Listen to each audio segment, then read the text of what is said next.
1 diabetes. His parents were diagnosed early in their childhood, and now, just recently, he was alarmed that his own son has type 1 diabetes. But thankfully, because of the direct experimentation on dogs to discover insulin as a remedy to help with type 1 diabetes, his son will be able to live. But we must ask ourselves, what if this was us? What if we suffered from cancer or some disease that didn't have any sort of cure? Wouldn't we want to discover something that would help us live? Good afternoon. My name is Genevieve Regli, proudly representing the Ferndale FFA chapter. My topic today is, should animals be used for scientific research? In order to answer this question, we must first identify what the Animal Welfare Act is and how it relates to animals being used for scientific research. And then we must understand the public perception of animal research throughout our communities.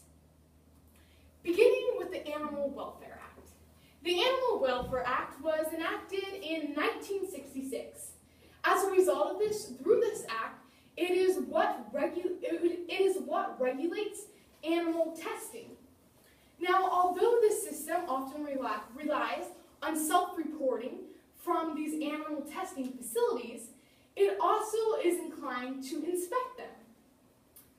Now, currently in the United States, 25 million animals are tested. 95% of these animals happen to be either mice, rats, or birds. But where people tend to get concerned is in the other 5%. Now, recently, the New York Times came out with an article stating how chimpanzees are no longer being used for scientific research for 2 reasons. The first reason was that when they were using chimpanzees for animal research, they found that it wasn't successful. They weren't going anywhere with their studies they'd been using chimpanzees for. And then came the listing of the chimpanzee on the endangered species list. Now, for that specific reason, animal research was no longer needed. Obviously, it had not been successful, and with the listing of chimpanzees on that endangered species list, we realized that we could use other animals to further discover what we need to know regarding diseases. But where we begin to really become alarmed is with the public perception of animal testing. By show of hands, who here either has a Facebook or Twitter? All right, for those of you who didn't raise your hand, you have so much more free time on your hands. But when we're on social media, often we are alarmed with numerous different messages, whether it be campaigns from PETA or possibly Facebook posts from the Humane Society. We're often curious on what to believe, not only on the agriculture industry, but also on animal testing in general. Because to be honest, sometimes those videos display horrible sights, and we are a little bit troubled on what to believe. The Farm Bureau Federation recently came out with the 20-60-20 rule. Now, how this rule works is it suggests that 20% of our population has favorable views of agriculture. This means that they are either tied to this industry in some way, or they may be a truck driver hauling agriculture products across the state. Whereas on the other side of the spectrum, 20% of the population does not like agriculture, and they do not like animal testing, and they tend to be animal rights activists. But then we have the middle. The 60% of the population that is known as the movable middle. This is where we, as FFA members, come into play. Because ultimately, we will be able to change that 60% of the population's perception of agriculture and inform them why we use animals for testing, and how maybe if you take any sort of drugs to help combat any sort of disease, that most of those drugs are a result of animal testing.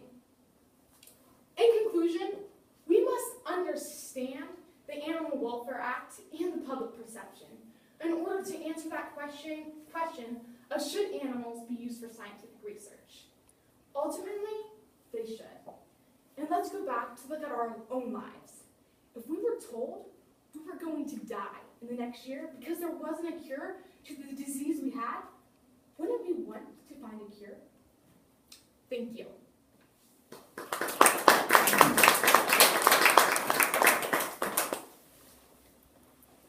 I think it's great that you drew this topic, working with animals as you do, and I think that you might have a bias. What do you think about that bias itself?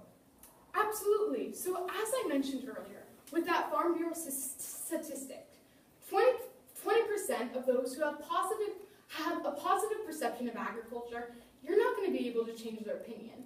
And that goes with the other 20%. So because I tend to be more biased, because I have been raised in agriculture, we have to look more so towards the facts. As you noticed in my speech, I mentioned how 25 million animals are used in the United States for animal testing. Now, by using this fact, it states that not only are these animals used, but through my research, I found that through the Animal Welfare Act, they're inclined to reach these certain points that ensure what they're doing is ethical.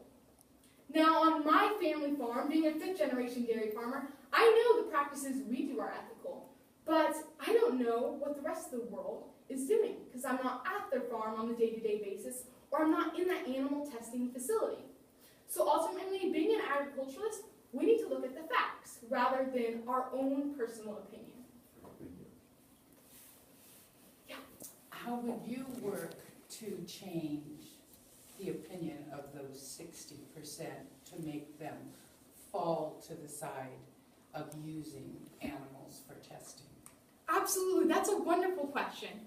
So actually, about a year ago, one of my good friends, Tanner Levette, tagged me in a Facebook post. This Facebook post had been made by PETA, and it was taking an approach of how dairy farmers steal calves from their mothers.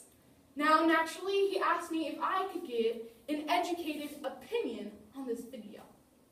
As a result, I commented on that video explaining what we do and how we do it in the agriculture industry. So I believe that through social media and through being engaged in those posts, not just scrolling down on your Facebook, but actually being able to provide honest insight is a great way that we'll be able to connect with others throughout our country. Thank you. Do you have an opinion about the difference between using animals for testing for medical reasons as opposed to for cosmetic? Right, so naturally, using them for medical research has certainly saved some of my family members. Just my cousin actually suffers from type 1 diabetes, and without using animals for medical research, she probably wouldn't be here today. But when we change that and look at cosmetic testing, we have to understand what our needs are and what our wants are. Now, a need would be to have a cure for, say, type 1 diabetes, or to have a cure for any disease. While a want may be our day-to-day makeup routine, and this is where we have to draw the line. Now, for that, we also have to realize that 95% of animal testing occurs on rats, and birds, and mice. Now, these aren't animals we're necessarily our favorite animals, or animals we tend to be more worried about regarding their animal rights. So I believe that medical research through animal research should be our priority, and that if the public is willing to purchase these products, such as makeup, then that should be an option for them to do. Because a true capitalist society is driven by consumer wants. I have a follow-up on that question, and as you might know, potentially being a product user, there is a $70 billion industry in cosmetics. Yes. And some cosmetics in the past have caused undue effects to individual humans without being tested. So what would you have to say to those individuals that had some sort of effect if it could have been avoided by using animals for testing? It all comes down to a choice. For every action, there's going to be a reaction. So for those cosmetic users, they need to make that choice. Naturally, if you're going to use products that have been developed through animal testing, you need to be supportive of animal testing. Because you need to have a faith born not of words, but of deeds. Because if you're going to do something, you need to be for that thing that is happening. Time. Thank you very much. Thank you all.